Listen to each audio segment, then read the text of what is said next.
হাসনাত আব্দুল্লাহ, সার্জিস আলমরা রাজনীতি করবেন, পুরো দেশকে উল্টে পাল্টে দিবেন, কিন্তু বাস্তবতা বুঝবেন না।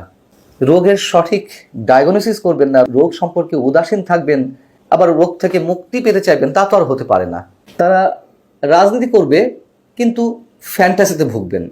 মঙ্গলবার আওয়ামী লীগের যে একটি মিছিল বের হলো রাজধানীতে, সেটি দেখে তারা সত্যি সত্যি কি ভয় পেয়ে গেলেন, টেনশনে পড়ে গেলেন, নাকি তারা যে হুঁশিয়ার হুঙ্কার ছাড়ছেন, সত্যি সত্যি তাদের কোনো রাজনৈতিক আদর্শবাদিতার জায়গা থেকে এই কথাগুলো বলছেন?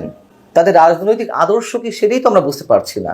তারা হুঙ্কার ছাড়ছেন। সত্যি কথা বলতে, আওয়ামী লীগ বিরোধিতাই তাদের রাজনীতির মূল আদর্শ। আওয়ামী লীগের বিরোধিতাই তাদের এখন রাজনৈতিক পুঁজি। এটি অপ্রিয় হলেও বাস্তবতা। এখন এই কথা বলতে গেলে তো ফ্যাসিবাদের দোষও বানিয়ে দেওয়া হয় আমাদেরকে। মঙ্গলবার রাজধানীতে আওয়ামী লীগের যে একটি মিছিল বের হলো, তাদের দৃষ্টিতে বেশ বড় মিছিল, মানুষের সংখ্যা তাদের মিছিলে বাড়ছে।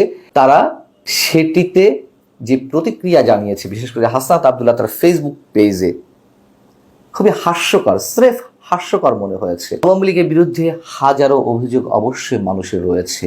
আওয়ামী লীগের যে কর্তৃত্ববাদী আচরণ, নানান ধরনের অভিযোগ তাদের বিরুদ্ধে, নিশ্চয়ই অস্বীকার করার কিছু নেই। কিন্তু আওয়ামী লীগ যে পথে হাঁটছে, তারাও কি সেই পথে হাঁটছে না? আওয়ামী লীগের রাজনৈতিক যে আদর্শ ছিল, তারা তো সেই রাজনৈতিক আদর্শটিই পোষণ করছে। এই ছাত্র সমন্বয়কদের যে বিতর্কিত কর্মকাণ্ড, যে অপকর্ম, তা আওয়ামী লীগকে ওয়েলকাম জানানো হচ্ছে এক অর্থে। তাদের অপকর্মের কারণে আওয়ামী লীগের অপকর্মগুলো ম্লান হয়ে যাচ্ছে। বিএনপি জামাত জোট সরকারের সময় হাওয়া ভবনের দুর্নীতি কিংবা সংখ্যালঘুদের উপর নির্যাতন এবং টেন্ডাবাজি, দখলবাজি, সন্ত্রাস যা কিছু হয়েছে, মানুষ তো ভুলে গিয়েছিল আওয়ামী লীগের অপকর্মের কারণে। আবার আওয়ামী লীগের অপকর্মগুলো বর্তমান অন্তর্বর্তী সরকারের বিভিন্ন বিতর্কিত কর্মকাণ্ড, ৭১কে অস্বীকার করা সহ আরো ভয়ঙ্কর যে কথাবার্তা বা তাদের অ্যাক্টিভিটিস, এই ছাত্র সমন্বয়কদের যে ঔদ্ধত্য, তার কাছে আওয়ামী লীগের সব ধরনের বিতর্কিত কাজ মানুষের চোখের সামনে থেকে মুছে যাচ্ছে। এবং আওয়ামী লীগ বিরোধিতা, যেমন আমি বলছিলাম যে এই ছাত্র সমন্বয়কদের রাজনীতির একমাত্র পুঁজি, শুধু আওয়ামী লীগ বিরোধিতা নয়, আমার মনে হয় আওয়ামী লীগের রাজনীতি তাদের আদর্শ। আওয়ামী লীগ যা যা করে গেছে, এখন তারা তাই করছে। জোর করে মানুষের কথা বলা বন্ধ করে রাখছে। এবং ওই যে বলছিলাম, এখন কেউ তাদের সমালোচনা করলে আবার তাদেরকে ফ্যাসিবাদের দোষর বানিয়ে দেওয়া হচ্ছে। এগুলোর কারণে তো আওয়ামী লীগের বিরোধিতা দিনে দিনে পুঞ্জীভূত হচ্ছিল মানুষের মনে।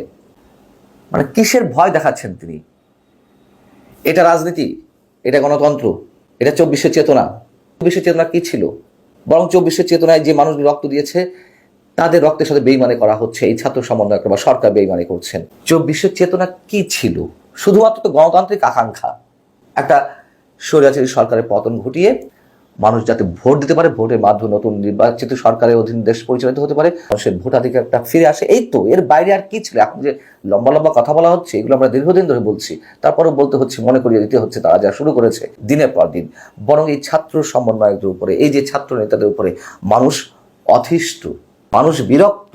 গত ৮ মাসে যা কিছু হয়েছে, মব ক্রিয়েট করা থেকে শুরু করে চাঁদাবাজি যে অভিযোগ, মানুষের চাকরি খাওয়া, মানুষের চাকরি থেকে বের করে দেওয়া, সাংবাদিকদের হুমকি দেওয়া, এমন কিছু নেই যা ঘটেনি। তাহলে মানুষ কেন আওয়ামী লীগ থেকে আলাদা করবে এদের রাজনীতিকে? বরঞ্চ কেউ কেউ তো বলেন যে শেখ হাসিনার স্বৈরাচার হয়ে উঠতে সময় লেগেছিল ১৫.৫ বছর, আর গত ৮ মাসে যা হয়েছে, ৮.৫ মাসে, তার চেয়ে অনেক ক্ষেত্রে অনেক বেশি হয়েছে। কেন মানুষ এই কথাগুলো বলবে? কি বলবেন? এগুলো আওয়ামী লীগ যারা ভক্ত সমর্থক তারা বলছে না। হাসনাত আব্দুল্লাহ আপনার ফেসবুক পেজে দেখুন কমেন্টগুলো কি পড়েছে, যে তারা কি হয়ে গেছে, কি মনে করেন নিজেদেরকে। গণমাধ্যমের পক্ষ থেকে হাসনাত আব্দুল্লাহকে জিজ্ঞাসা করা হয়েছিল যে কারা আপোষের রাজনীতি করছে। তিনি সরাসরি কিছু বলেননি। তিনি কি বলেছেন? অনেকেই আপোষের রাজনীতি করছেন, পরিস্থিতি অনুযায়ী প্রয়োজনে আমি তাদের নাম প্রকাশ করব। জুলাই গণ অভ্যুত্থানে মানুষের রক্তের সঙ্গে কোনো বেইমানি মেনে নেওয়া হবে না। এই যে জুলাই গণ অভ্যুত্থানে যারা রক্ত দিয়েছে, বরং বেইমানি অন্য কেউ না, বেইমানি তারাই করছেন। তাদের রক্তের উপর দাঁড়িয়ে ক্ষমতায় যাওয়ার যে একটা সুপ্ত বাসনা নয়, এটি এখন তো ওপেন। তারা ক্ষমতা কেন্দ্রে রাজনীতি করছে, ক্ষমতা কেন্দ্রে রাজনীতি করছে বিদায় ক্ষমতার উচ্ছিষ্ট তারা ভোগ করছে। এই জন্য তারা নির্বাচন হতে দিতে চায় না। তারা ভালো করেই জানে যে নির্বাচনে দাঁড়ালে কয়টা আসন তারা জিততে পারে, একটাও পাবে না, একটাও না। এটি তো আমার কথা নয়, বিভিন্ন জনের মুখ থেকে বেরিয়ে হয়ে আসছে। আওয়ামী লীগকে রাজনীতি নিষিদ্ধ করলেই কি সব সমাধান হয়ে যাবে? ছাত্রলীগ নিষিদ্ধ করা হয়েছে, ছাত্রলীগ তার কার্যক্রম থামিয়ে রেখেছে। জামাতে ইসলামীকে 2009 সাল বা 10 সাল থেকে একেবারে অলিখিতভাবে নিষিদ্ধ করে রাখা হয়েছিল। তাদেরকে একটা ব্যানার নিয়ে রাস্তা নামতে দেওয়া হয়নি, তাদেরকে যেখানে পাওয়া গেছে সেখান থেকে আটক করা হয়েছে, ধাওয়া দেওয়া হয়েছে, হামলা করা হয়েছে। কি হয়েছে? জামাতের রাজনীতি শেষ হয়ে গেছে? বরং জামাত আরো সংগঠিত হয়েছে, আরো 4 গুণ 5 গুণ শক্তিশালী হয়েছে।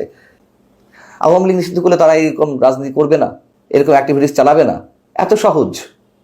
রাজনীতি এতই শেষ করে যায় মানুষকে? বিএনপি আওয়ামী লীগের রাজনীতি এই বাংলাদেশ থেকে মানে সমূলে উৎপাদন করা সম্ভব কখনো? বরং তারা আরো শক্তিশালী হবে। এর প্রমাণ তো আমাদের সামনে আছে। গত 16 বছর বিএনপি যেভাবে আক্রমণ, হামলা, মামলার শিকার হয়েছে, বিএনপি শক্তিশালী হয়নি? 75 পরে আওয়ামী লীগ তো এক প্রকার নিষিদ্ধ ছিল, সেই আওয়ামী লীগ শক্তিশালী হয়নি? আমাদেরকে যে 2024-এর 5 আগস্টের আগে অর্থাৎ 2 তারিখের দিকে নিষিদ্ধ করা হলো নির্বাহী আদেশে, জামাত শেষ হয়ে গেছে, তখন তো আমরা প্রতিবাদ করেছিলাম। এসব বলে কোনো লাভ নেই। এবং এইভাবে যারা হুঙ্কার হুঁশিয়ারি দিয়ে মানে বলে না যে ফাঁপা কলস বাজে বেশি, তেমনটা দেখা যাচ্ছে।